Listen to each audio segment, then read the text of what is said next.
This, guys, is the Canon M50. I love this camera. I have two of these cameras. I'm currently shooting on one right now. It doesn't look too bad. It has an incredible amount of great features. But sometimes with this camera, we have a very, very love-hate relationship. Sometimes I'll love it, sometimes I will absolutely despise it. So in this video, I'm going to be going over 5 of the things that I think could really, really be improved in this camera, and like things that I do not particularly like about this camera. Let's roll the intro.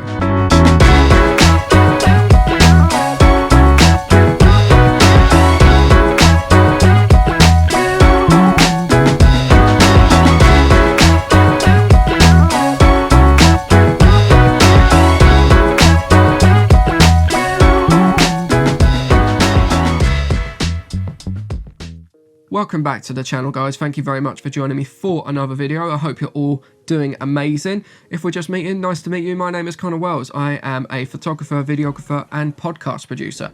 And for the last 2 years of doing this as my full-time job, this has been my camera. I started off with one, which is the one I'm filming right now. I got another one, which is this one here, and these are the Canon M50s. They are currently Canon's best-selling interchangeable lens camera, and I can understand why. It has an amazing array of great features. The photography aspect of it is good. You've got a flip-out screen. It's got good autofocus sometimes. It's a very, very good camera if you're wanting to get into YouTube filming and photography as like maybe a hobby or as a profession. It's a great sort of entry-level camera, and particularly for the price point and the features you get on this camera are top-notch. But Canon has a history of crippling their cameras. This could be the perfect camera. It could be absolutely perfect, but Canon deciding to drop the cripple hammer on this camera makes some of the features a little bit unusable, or if you do use them, very, very tricky to use. So I'm going to be going over 5 of, things that I dislike about this camera, things I wish they improved upon this camera with the M50 Mark II, which I completely ignore that camera. Any of those things that they added could have just been a software update, in my opinion. There was no change to the hardware, no change to like the video capabilities other than the autofocus, but it didn't improve on the areas which needed to be improved. So let's start with number 1. The battery life on these cameras are not great. I shall just show you. 1, 2, 3. There's one in there, and there's another one over there on my gear cage.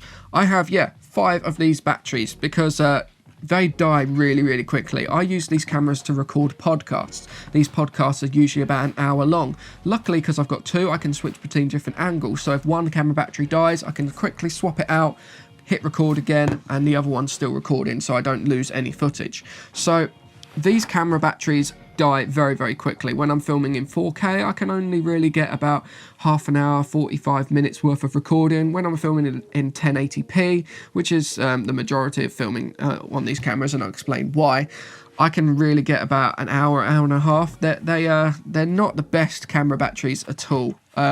The battery life really, really needs to be improved if they ever do another iteration of the Canon M50. I don't think the battery life was improved on the M50 Mark II. So yeah, I mean, look at these, they're tiny, diddy little things. Yeah, battery life ain't great. Number 2, Canon, I don't think really believed or utilized in the Canon EOS M line. There is a very limited range of lenses, no proper telephotos, very limited primes. I've only got one prime, which is this one here. This is the 22mm. It's probably one of my favorite lenses in the EOS M line. I have 2 of the kit lenses right up there. You can see them now. I don't really use them much, so I've got 2 of them because obviously it came with the camera.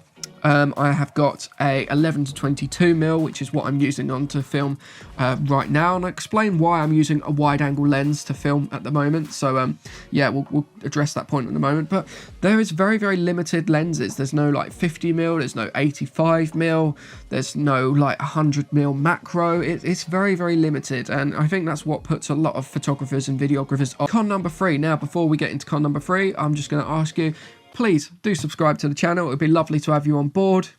There we go. Simple request. You don't have to, but you could do. Help me out a bunch. Cheers.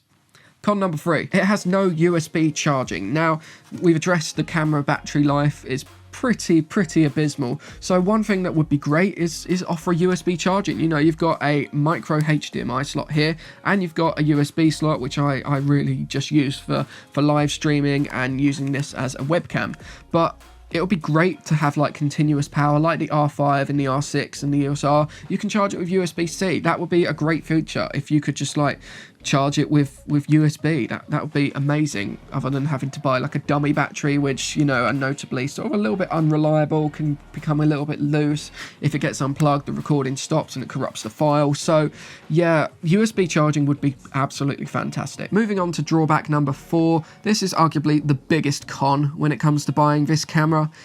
Canon really hit the camera on the head with the cripple hammer, and that is the camera's 4K capabilities. Now, I'm going to address something. I'm currently filming in 4K. The camera is probably about 2 arms lengths away from me, like it doesn't even reach. The camera is very far back. I'm filming on a wide angle lens, the 11 to 22mm at f4. Again, not a very fast lens at f4, you know, 2.8, even 3.5 would be great, but this is 4. So yeah, not a great lens. I'm filming in 4K right now, in manual focus. If I switch this to autofocus, which I'm not going to because I cannot be bothered to get out of my seat, I'm incredibly comfy right now, I'm not going to lie. If I switch this to autofocus, it would be abysmal. It would be constantly hunting for focus. Sometimes it will be focused on the wall, sometimes it will be focused on me, and not for a great period of time. What Canon did with the Canon M50 is they introduced another crop to the Canon M50 in 4K. So we're obviously shooting here on an APS-C sensor. I mean, look at this tiny, cute little sensor. Shooting on an APS-C sensor, which does have a crop. It's not full frame. But when you switch it to 4K, it implies another crop, which is ridiculous. It's not good. It makes the 4K capabilities very unusable, or if you are using them, not great. Not great at all. There are a few workarounds to the camera's 4K, so if you want me to make a separate video about how you can get over those drawbacks, let me know in the comments below down there. That would be great. I'd love to make that video, and let me know if you'd be interested in it. It makes the camera's 4K capabilities and usability very limited. Now, my final drawback, my final con, number 5 on this camera, is the lack of dynamic range. It is very hard to get a good sort of dynamic range level. Either you can be perfectly exposed and the sky completely blown out, or the shadows are just way too dark and just grainy and don't have any detail to them at all. The dynamic range isn't exactly the best. There's no real flat profile to this. I've added a custom one which is called Cine Style. There's no sort of C-Log 1, C-Log 2, C-Log 3. Nothing like S-Cinetone like what the Sonys have recently introduced on the FX3 and the A7S3. There's no really good flat profile. I'm filming on a flat profile right now, but it's not as flat as it could be, and you can't really bring that dynamic range back into the camera. So yeah, if you're gonna shoot on a profile and really want to go, I guess, as heavy as you can on the color grading before the footage falls apart, use the neutral one or install a user one, which is the Cine Style one. That's about as flat as you're going to get with this camera. So in conclusion, this camera has a lot of cons, but I think the pros outweigh this camera without a doubt. Like I said, if you want me to make a video showing you how you can actually get around the 4K crop and the autofocus capabilities of this camera, let me know in the comments below. This video isn't designed to put you off buying this camera. This camera is really great for most purposes, but if you're planning on, you know, doing long form content, 4K, you know, you need like an 85 or 50mm lens, you're gonna have to use adapters like this one here. But yeah, it's got some cons, but don't forget that the pros outweigh the cons. Thank you very much for watching this video. Don't forget to like, share, comment and subscribe. If you would like to see my portfolio and my video work and some of the podcasts I produce, please head over to connorwells.com, and whilst you're there, you can also check out my Lightroom presets. I'd love to know what you thought of them. Thank you very much for watching. Have a great day. See ya.